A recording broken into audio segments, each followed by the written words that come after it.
Hello friends, welcome to my education tutorial channel.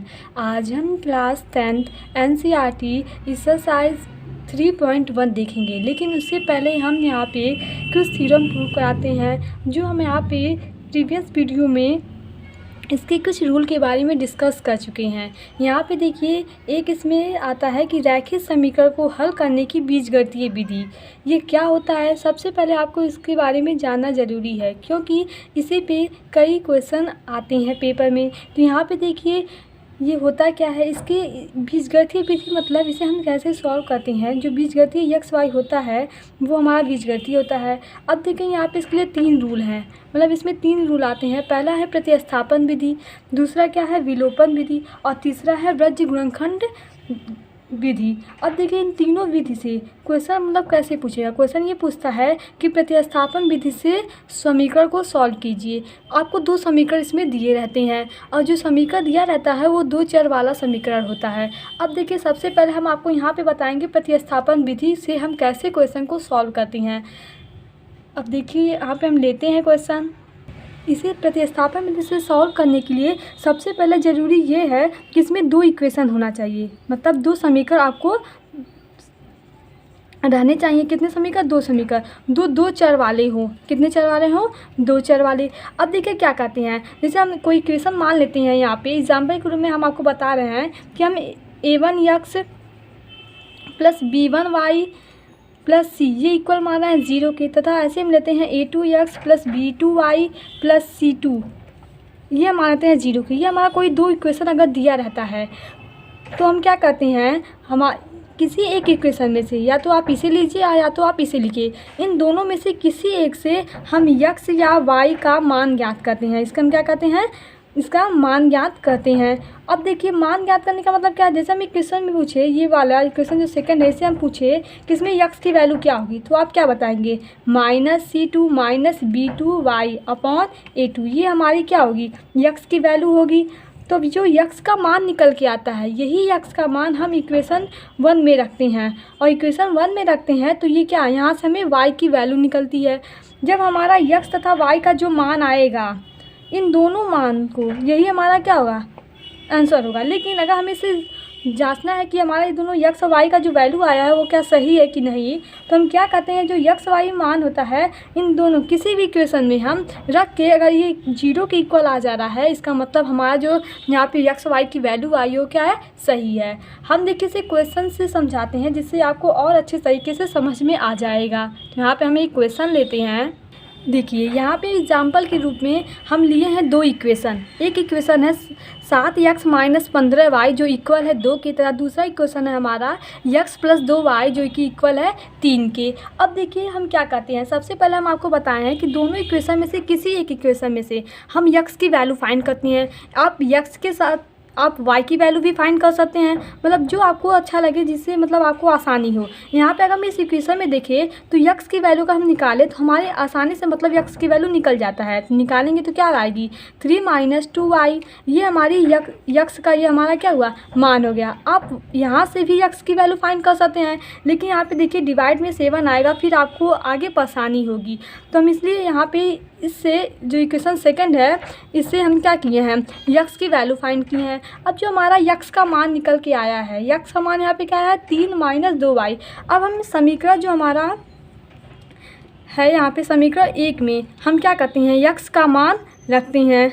तो देखिए रखने पे क्या होता है, समीकरण 1 आपका यही है, तो यहाँ पे क्या है, x के जगह पे हमें क्या रखना है, जो वैल्यू हम फाइंड किए हैं। तो x का मान कितना आया है, 3 माइनस 2y माइनस 15y, ये किसके इक्वल है, 2 इक्वेशन में दिया गया है। अब जब इसे आप सॉल्व करेंगे तो सॉल्व कीजिए, यहाँ पे देखिए क्या वैल्यू आती है,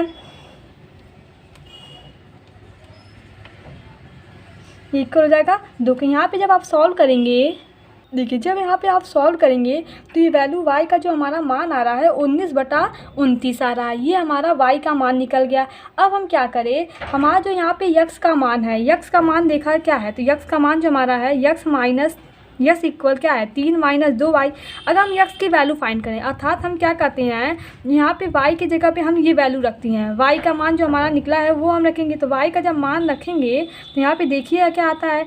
अब जब आप इसे सॉल्व करेंगे तो देखिए वैल्यू क्या आएगी, ये आएगा यक्स बराबर 49/29। यही हमारा यक्स और वाई का हमारा यहाँ पे क्या हुआ, मान निकल गया। अब देखिए अगर हमें इसे जांचना है, अर्थात हमें ये ज्ञात करना है कि जो हमारा यक्स और वाई का आंसर आया है, मान आया है, क्या ये सही है कि गलत।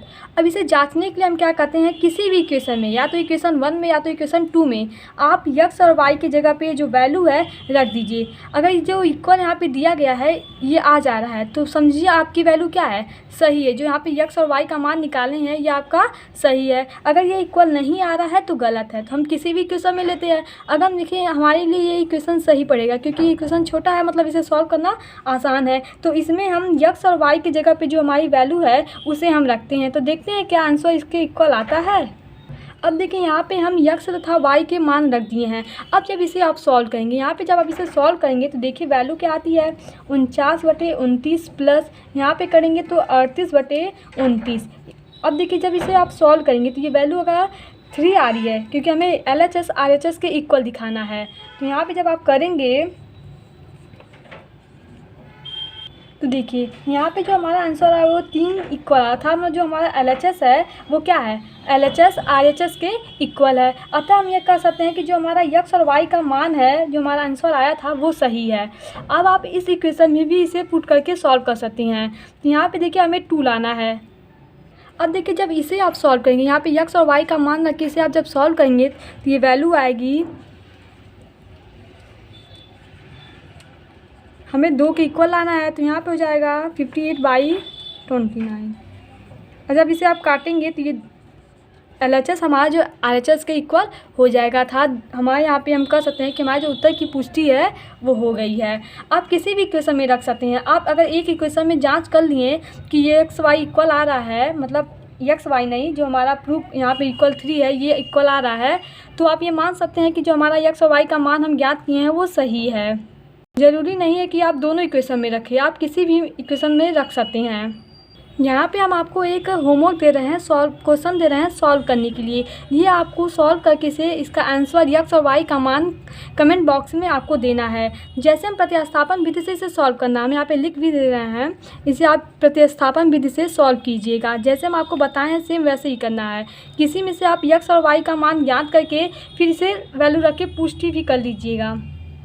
अब दूसरा विधि जो हमारा है वो क्या है, विलोपन विधि। विलोपन विधि में हम क्या करते हैं, इसमें भी हमारा 2 इक्वेशन दिया जाता है जबकि 2 चर वाला होता है।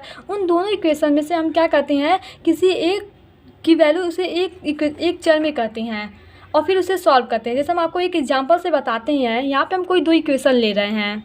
यहाँ पे देखिए हम 2 इक्वेशन लिए। एक इक्वेशन है हमारा 3x + 2y जो कि इक्वल है 11 के, तथा दूसरा है 2x + 3y जो कि इक्वल है 4 के। अब हम क्या करते हैं, विलोपन विधि में ये होता है कि इन दोनों इक्वेशन को हम सॉल्व करते हैं। सॉल्व करने का मतलब क्या है कि इन दोनों इक्वेशन को देखिए हम लिखते हैं 3x + 2y इक्वल है 11 के। अब दूसरा इक्वेशन लिखेंगे यहाँ पे 2x + 3y जो कि इक्वल किसके है, 4 के। अब इन दोनों में से हमें एक को हटाना रहता है। एक को हटाने का मतलब एक वैल्यू में फाइंड करना है। जैसे यहाँ पे अगर 3x है, हम इसमें किस चीज़ का मल्टीप्लाई करें कि ये वैल्यू मतलब इसके इक्वल। अगर हम इसमें 2 का मल्टीप्लाई कराएं और इसमें हम 3 का, तो देखिए क्या होता है, यहाँ पे आप जब 2 का मल्टीप्लाई कराएंगे, ये टोटल इक्वेशन में कराते हैं। यहाँ पे मल्टीप्लाई का मतलब सिर्फ इसमें नहीं, ये 2 का मल्टीप्लाई कराए हैं तो ये पूरे में होगा। अब देखिए यहाँ पे जब कराएंगे तो क्या हो जाएगा, 6x + 4y जो कि इक्वल होगा 22 के। अब इसका जब कराएंगे तो ये 6x + 9y और ये इक्वल होगा 12 के। अब देखिए जो हमारा इक्वेशन बन रहा है वो यहाँ पे 3rd और 4th ये हमारा इक्वेशन बन रहा है। अब यहाँ पे हमें इसे सॉल्व करने में आसानी होगी। इसमें हम विलोपन विधि का मतलब यही है, आप प्रतिस्थापन विधि से भी हो जाएगा, लेकिन हमें यहाँ पे बोला क्या है क्वेश्चन में कि विलोपन विधि से आपको सॉल्व करना है। तो पहले विलोपन विधि का रूल तो जानिए क्या है। विलोपन विधि एक हम एलिमिनेट करते हैं अर्थात हटाते हैं। अब देखिए यहाँ पे अगर हम ये प्लस है तो ये क्या हो जाएगा, माइनस होगा। यहाँ पे भी प्लस है तो ये क्या हो जाएगी, वैल्यू माइनस। यहाँ प्लस है तो ये वैल्यू माइनस होगा। अब देखिए 6x प्लस में है और ये 6x माइनस में, तो ये क्या हो जाएगी, कट जाएगी। अब यहाँ पे देखिए 4y है -9y तो बचेगा वैल्यू हमारी क्या, -5y। अब जब यहाँ पे आप करेंगे तो ये जो वैल्यू आएगी अब हम अगर 10 आएगा ये वैल्यू, अब हम y का अगर मान पूछे तो y का जो हमारा आंसर आ रहा है कितना आ रहा है -2। अतः जो हमारे यहाँ पे y का मान आ रहा है वो कितना है -2। अब हम ये क्या करते हैं, जो y की वैल्यू है इसे हम किसी भी इक्वेशन में रखते हैं जिससे हम x की वैल्यू फाइंड करते हैं। तो हम इक्वेशन फर्स्ट में y का मान रखते हैं।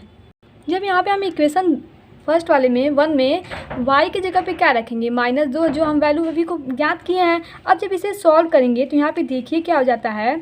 यहाँ पे अगर हम x का मान पूछें, x का जो हमारा मान आएगा वो कितना आएगा 5 यहाँ पे आएगा, और y = -2। यही दोनों हमारा क्या है, इन समीकरण का ये हल है, जो x = 5 तथा y = -2। अगर आपको इसे मतलब आपको पता नहीं है कि ये हमारा सही है कि गलत, तो आप किसी भी इक्वेशन में x का और y का मान रख दीजिएगा, इसके इक्वल हो जा रहा है। जो हमारा इक्वल यहाँ पे दिया गया, जैसे यहाँ पे 11 आ जाएगा या 4 आएगा तो समझिए सही है। अगर हम इसी इक्वेशन में सेकेंड वाले इक्वेशन में x की जगह 5 और y की जगह पे -2 रखें तो देखिए हमारा क्या वैल्यू 4 आती है।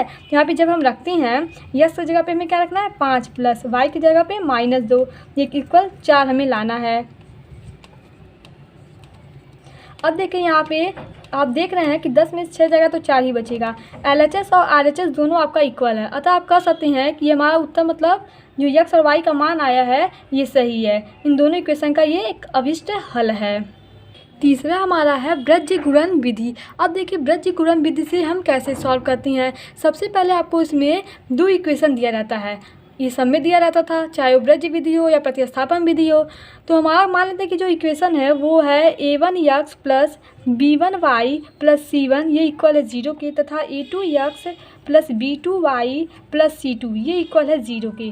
हम इसे इक्वेशन 1 तथा इक्वेशन इसे सेकंड मान लेते हैं। ये हमारा 2 इक्वेशन दिया गया है। अब देखिए इसे हल करने के लिए हम क्या करते हैं, अगर अब हम इक्वेशन 1 और सेकेंड को देखें तो हमारा 3 कॉलम बनता है। 3 कॉलम का मतलब क्या है कि पहला कॉलम जो होगा वो a1/a2 और दूसरा जो होगा वो b1/b2 अर्थात x का गुणांक का अनुपात और y का गुणांक का अनुपात, तथा तीसरा जो होगा वो क्या होगा c1/c2। ये हमारे 3 कॉलम बनते हैं जो कि x और y और c के हैं। अब देखिए हम क्या करते हैं, अब इन तीनों कॉलमों को x और y तथा a के नीचे समानता मतलब इसको लिखते हैं। जैसे x के नीचे मतलब इसे लिखेंगे, x के नीचे क्या है यहाँ पे इन दोनों कॉलम को इस प्रकार लिखेंगे कि b1/b2 c1 c2 और ये इक्वल होगा, ये हमारा इक्वल होगा। हम देखिए इसे नीचे से थोड़ा लिखते हैं जिससे हम आपको तीनों दिखा सकें। x अपान हो जाएगा यहाँ पे b1 b2 ये वाली वैल्यू, तथा यहाँ पे जो होगा वो c1 c2 ये इक्वल होगा। देखिए ये x के नीचे कैसे आप सोचेंगे कि ये हम b1 और c1 ही क्यों ले रहे हैं, क्यों हम a1 और a2 नहीं ले रहे हैं, क्योंकि देखिए x का गुणांक क्या है a1 और a2 है, तो जो यहाँ ऊपर रहेगा समझ लीजिए उसका गुणांक हमें यहाँ नहीं लेना है। तो x यहाँ था इसलिए हम b और c वाले को लिए हैं, और ये जो इक्वल होगा अगर हम y है तो यहाँ पे आप सोचिए क्या आएगा, y है इसका मतलब ये y वाला नहीं आएगा, अर्थात a1 a2 आएगा और c1 c2 आएगा। अब यहाँ हम 1 लेते हैं तो 1 का मतलब क्या है, क्योंकि देखिए यहाँ पे जो गुणांक 1 है x y और यहाँ पे क्या है 1 है, तो देखिए यहाँ पे ये c1 c2 नहीं आएगी, अर्थात क्या आएगा वैल्यू हमारी a1 a2 और b1 b2 ये हमारी वैल्यू आएगी। अब देखिए इसे हम सॉल्व कैसे करते हैं, हम इसका गुणा इसमें कराते हैं और इसका गुणा इसमें कराते हैं, तथा इसमें भी हम क्या करते हैं इसका गुणा जो a1 है वो c2 से तथा a2 का गुणा c1 से, और a1 की जो वैल्यू होगी वो b2 से और a2 की वैल्यू होगी वो b1 से। हम इसे जब एग्जाम्पल से समझाएंगे तो आपको और अच्छे से समझ में आ जाएगा। अब देखिए हम थोड़ा सॉल्व करके था जो हम कर रहे हैं यहाँ पे गुणा कराने के लिए, गुणा करा के वैल्यू अगर लिखे, और ये देखिए हम आपको ये चीज़ बताना भूल गए, यहाँ पे वैल्यू माइनस होती है।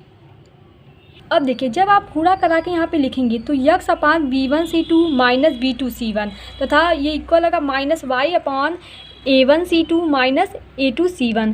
अब यहाँ पे जो उपरोक्त हमारा a1 a2 b1 b2 तथा c1 c2 के मान रखने पर x और y मान ज्ञात किया जा सकता है। यहाँ पे जब हम जिससे हमारा जो इक्वेशन दिया जाएगा तो 5x टाइप का होगा, तो यहाँ पे a1 की जगह पे क्या रखेंगे हम 5 रखेंगे। तो यहाँ पे जब इसे मान रख के हम इसे सॉल्व करेंगे तो हमारा x और y का मान आसानी से निकल जाएगा।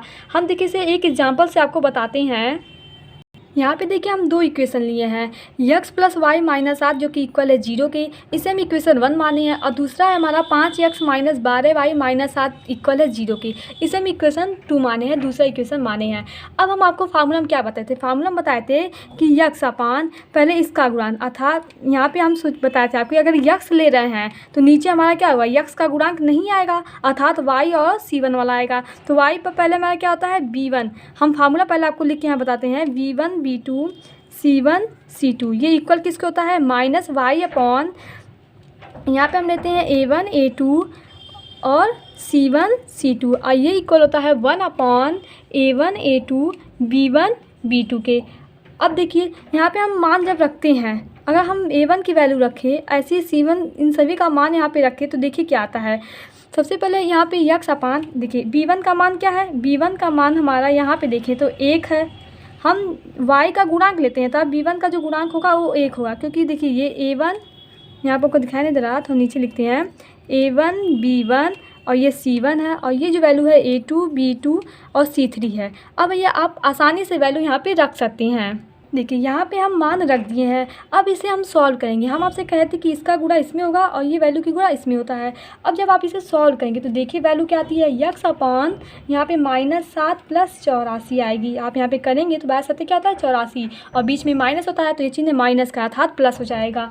ये इक्वल होगा -y अपॉन -7 प्लस 35, ऐसे जो यहाँ पे तीसरा है ये इक्वल होगा 1 अपॉन 12 माइनस 5। अब जब इसे भी आप सॉल्व करेंगे अर्थात वैल्यू क्या आएगी, x अपॉन यहाँ पे आप सॉल्व करेंगे तो वैल्यू आएगी 77, और इसे आप सॉल्व करेंगे तो माइनस वाई 35 माइनस 7 यहाँ पे क्या हो जाएगा 28, और ये इक्वल होगा 7 अर्थात 1/7, ये हमारी वैल्यू आएगी। अब देखिए हम यहाँ पे क्या करते हैं, यहाँ पे आप देखेंगे कि ये वैल्यू इसके इक्वल है और ये इक्वल है इसके, अर्थात हम कह सकते हैं कि ये वाला इसके इक्वल होगा कि नहीं होगा। तो यहाँ पे हम लिखेगा तो x/77 ये इक्वल करते हैं 1/7 की।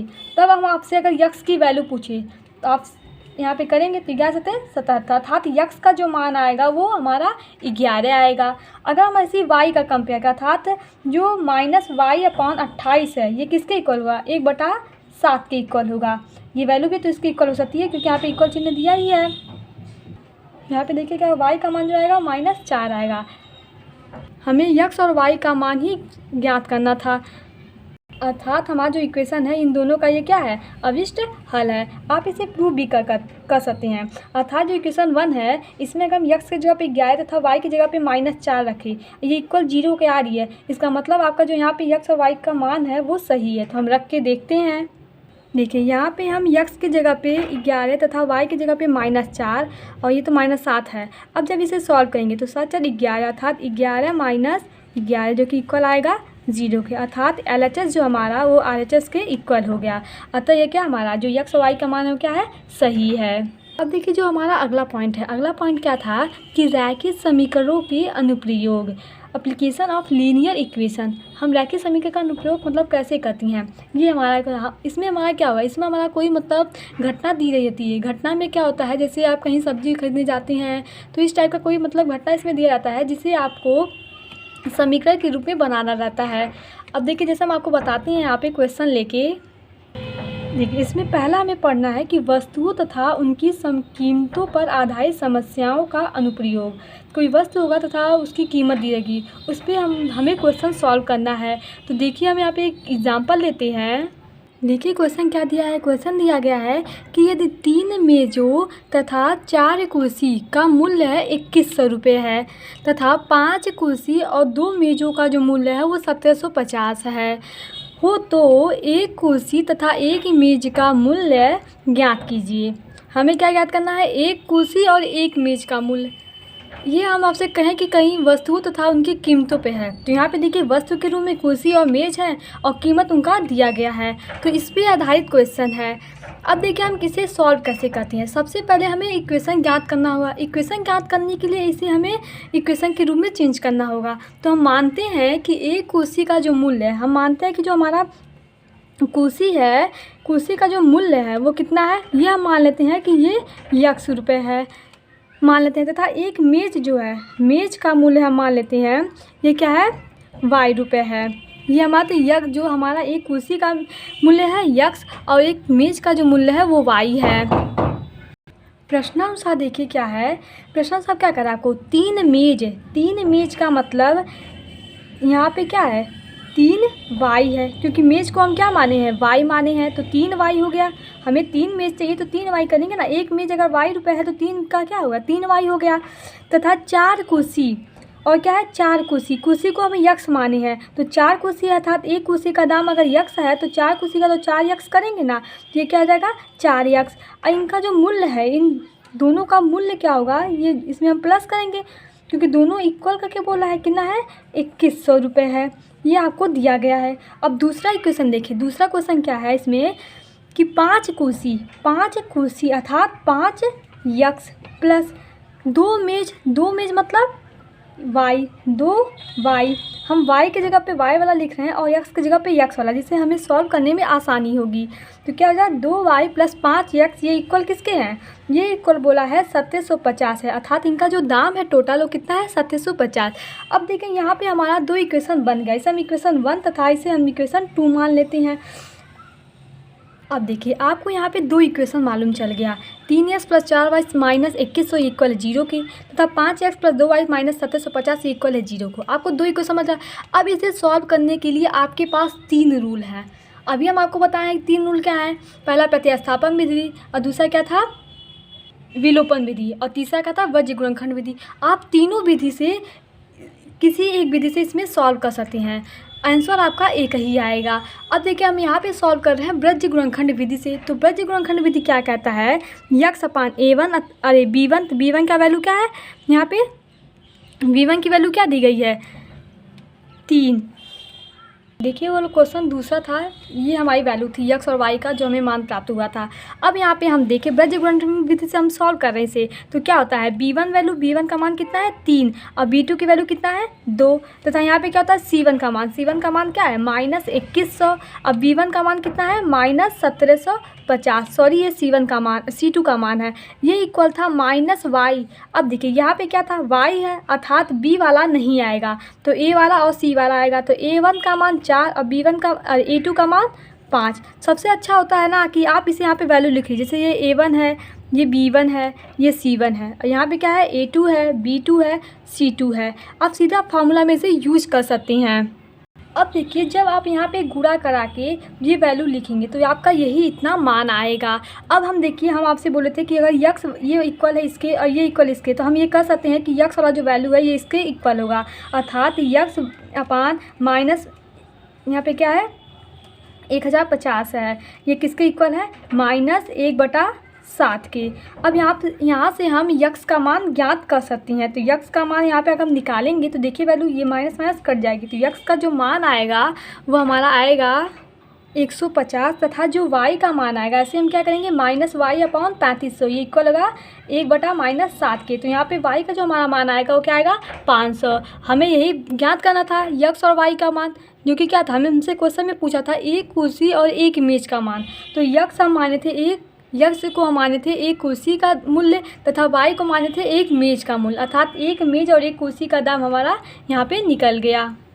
ऐसे ही यहाँ पे 3 प्रकार और होते हैं। पहला था वस्तु तथा उनकी कीमतों पर आधारित और दूसरा है यहाँ पे संख्याओं पर आधारित, मतलब आपको संख्या दी रहेगी 2 अंकों से निर्मित संख्या, इस टाइप का क्वेश्चन दिया रहेगा तो ये उसको हम क्या कहेंगे कि संख्याओं पे आधारित प्रश्न होंगे आपके। भिन्नों पे आधारित है, आपको 2 भिन्न जैसे अंश का 1/3 या हर का 1/4 ऐसे इस प्रकार आपको भिन्न दिए रहेंगे, उनका समीकरण बना के फिर उसको आपको सॉल्व करना पड़ेगा। आप तीनों विधि से सॉल्व कर सकते थे। और इसमें जो चौथा है वो क्या है आयु पर आधारित प्रश्न, जैसे पूछता है क्वेश्चन में कि 5 वर्ष पश्चात एक पिता की आयु अपने पुत्र से 7 गुनी हो गई, इस टाइप का क्वेश्चन जो होगा वो क्या होगा आयु पर आधारित क्वेश्चन हो गए। तो ये जो इस प्रकार के सभी क्वेश्चन है ये हम 3.1 में डिस्कस करेंगे जब इसका साइज बताएंगे। अगला हमारा पॉइंट है कि 2 चरों के रैखिक समीकरणों के युग्म में बदले जा सकने वाले समीकरण। अब देखिए इसे मतलब ये कैसा क्वेश्चन है, मतलब इसमें आपको कैसा क्वेश्चन मिलेगा, आपको इसमें जो क्वेश्चन होंगे वो समीकरण मतलब रहेंगे लेकिन वो समीकरण नहीं रहेगा। जैसे कोई क्वेश्चन होगा 5/x - 1 प्लस 1/y - 2, ये इक्वल होगा 2 के, इस टाइप के मतलब आपको इक्वेशन दिए रहेंगे। जैसे पहले आपको पहले इन्हें सॉल्व करके इक्वेशन बनाना पड़ेगा, फिर आप इसे सॉल्व करेंगे। तो देखिए इसे हम आसानी से कर सकते हैं। और दूसरा हम इक्वेशन मान लेते हैं। चलिए इसको हम एग्जाम्पल से समझाते हैं आपको। एक हम एग्जाम्पल लेते हैं, 6/(x-1) माइनस 3/(y-2) ले लीजिए यहाँ पे, और इसे हम इक्वल कर देते हैं 1 के। ये हमारा इक्वेशन होगा। हम इसे इक्वेशन 1 और इक्वेशन 2 मान लेते हैं। अब देखिए इसे हम सॉल्व कैसे करते हैं। अब हम देखें कि इक्वेशन 1 में और इक्वेशन 2 में ये दोनों समान हैं, अर्थात जो x-1 है यहाँ पे भी x-1 है, y-2 है यहाँ पे भी y-2 है, तो हम इसे मान सकते हैं। जिससे हमें आसानी होगी। आप वैसे ही सॉल्व करेंगे तो बहुत बड़ा जाएगा। अगर हम इसे सॉल्व मतलब मान के सॉल्व करें, जैसे हम मान लेते हैं कि 1/(x-1) इसे हम p मान लेते हैं, तथा 1/(y-2) को हम q मान लेते हैं। चलिए मान लीजिए, तो हम इसे क्या माने हैं, p और इसे q। अब देखिए हम इस इक्वेशन को कैसे लिख सकते हैं। यहाँ पे अगर हम इसे लिखना चाहें तो ये 5/(x-1) अर्थात इसका मतलब क्या है, 5 गुणे 1/(x-1) है। इसका मतलब यही हुआ ना। तो x-1 के जगह पे हमें p रखना था, तो हम 5p अर्थात 5 भी p कर सकते हैं। प्लस यहाँ पे आप देखेंगे तो q है, इसे हम क्या माने हैं, टोटल q माने हैं। ये इक्वल होगा 2 के। अगर हम इसे ऐसे देखें तो ये वाली वैल्यू क्या है, ये 6p हो जाएगी माइनस 3q, इक्वल हो जाएगा 1 के। अर्थात हम कह सकते हैं हमारा जो इक्वेशन 1 और इक्वेशन 2 यहाँ पे हमें प्राप्त हो गया। अब इसे सॉल्व करने में हमें आसानी होगी। आप इसे सॉल्व कर सकते हैं। अब देखिए ये दो हमारा इक्वेशन है। अब इसे हम तीनों विधि से सॉल्व कर सकते हैं। तो यहाँ पे हम इसे विलोपन विधि से बताते हैं। तो विलोपन विधि से सॉल्व करने के लिए हम आपको क्या बताए थे, इन दोनों इक्वेशन को पहले इस प्रकार लिखे, अर्थात यहाँ पे क्या है 6p माइनस 3q बराबर है 1 के। अब देखिएगा हम इसमें 3 का गुणा करा दें और इसमें 1 का, ये आपको अपने मन से सोचना पड़ेगा कि हम इसे बैलेंस कैसे करें। तो हम इसमें 3 का गुणा कराएंगे तो 3q हो जाएगा, और 1 का कराएंगे तो 3q, अर्थात ये दोनों कट सकते हैं। तो वैल्यू चलिए गुणा करा दीजिए। तो यहाँ पे कराते हैं तो ये क्या हो जाएगा, 5×3 = 15p प्लस 3q, और ये इक्वल होगा किसके, 6 के। हम दोनों में कराते हैं, ये नहीं कि बस हम 2 यहाँ पे लिखें तो यहाँ पे बस 6 बस कर देंगे। हम ये इसमें भी कराएंगे और इसमें भी कराएंगे जो इसके इक्वल है। अब इसका कराएंगे तो क्या हो जाएगा 6p माइनस 3q, ये इक्वल हो जाएगा 1 के। अब जब आप इसे सॉल्व करेंगे तो ये प्लस माइनस वैल्यू क्या हो जाएगी, कट जाएगी। यहाँ पे देखिए p का मान हमारा यहाँ पे निकल गया 1/3। अब देखिए हम q का मान निकालते हैं। q का मान निकालने के लिए हम इस इक्वेशन या कोई भी इक्वेशन ले सकते हैं, हम इसे लेते हैं। यहाँ पे देखिए 5, अब p की जगह पे हम यहाँ पे क्या रखेंगे, p की जगह पे 1/3 रखें। तो 1/3 रखेंगे तो देखिए यहाँ पे q का मान क्या निकल के आएगा, 1/3। अब हम देखिए p को क्या माने थे, हम p को माने थे 1/(x-), यहाँ पे जो वैल्यू क्या माने थे x-1, ये हम माने थे p को। तो हम देखें p के जगह पे हमारी वैल्यू क्या थी, 1/3 थे, मतलब ज्ञात किए हैं। तो यहाँ पे 1/3 रखेंगे, ये इक्वल किससे होगा, 1/(x-1) की। अब हम यहाँ से x की वैल्यू फाइंड करेंगे, क्योंकि हमें क्वेश्चन में x और y का मान ज्ञात करना है। तो हम यहाँ से अगर x की वैल्यू फाइंड करें, ज्ञात करें तो 4 आता है। ऐसे हम q को क्या माने थे, q को हम माने थे, ये q जो हमारा था ये इक्वल था 1/(y-1) की। अब हम क्या करेंगे, q के जगह पे हम क्या रखेंगे 1/3। तो यहाँ पे जब हम 1/3 रखेंगे, अब इसे हम अगर सॉल्व करें तो y का मान यहाँ पे क्या आएगा, आप इसे सॉल्व करेंगे तो y की जो वैल्यू आएगी वो आएगा 5। सॉरी यहाँ पे ये 1 नहीं था, 2 था, तो y-2 था। अब यहाँ पे जब करेंगे तो y की वैल्यू कितनी आएगी, 5 आएगा। तो यहाँ से हमसे जो क्वेश्चन पूछा था x और y का मान ज्ञात करेंगे। देखिए हम x और तथा y का मान यहाँ पे ज्ञात कर लिए हैं। यहाँ पे हम आपको एक क्वेश्चन दे रहे हैं सॉल्व करने के लिए। क्वेश्चन क्या है कि 40/(x-y) प्लस 55/(x+y), ये इक्वल है 13 के, जो इक्वेशन फर्स्ट है। और दूसरा इक्वेशन है 30/(x-y) प्लस 44/(x+y), जो कि इक्वल है 10 के। यहाँ पे देखिए सेम जैसे हम आपको क्वेश्चन बताएं वैसे ही आपको इसे सॉल्व करना है। यहाँ पे भी आप x-y को p मान लीजिएगा तथा 1/(x+y) को q मान लीजिएगा। आप p q कुछ भी मान सकते हैं, मान के फिर आप इसे सॉल्व कीजिएगा। जैसे हम बताएं सेम वैसे ही ये भी होगा। और इसका आंसर आप x और y का मान कमेंट बॉक्स में हमें बताइएगा। हम सभी के मतलब कमेंट्स रीड करते हैं। सॉरी करती हूँ, काफ़ी स्टूडेंट का वहाँ पे क्वेश्चन का जो आंसर होता है वो सही आता है। तो आई होप आपको ये सभी क्वेश्चन समझ में आए होंगे। Thank you watching my this video. अब एक्सरसाइज 3.1 का जो क्वेश्चन है वो हम आपको नेक्स्ट वीडियो में बताएंगे। तो हमारे चैनल को लाइक कीजिए, सब्सक्राइब कीजिए और शेयर कीजिए। और कमेंट करना ना भूलें, क्योंकि हमें इससे मालूम चलेगा कि आप लोग को कितना समझ में आया है, कितना नहीं।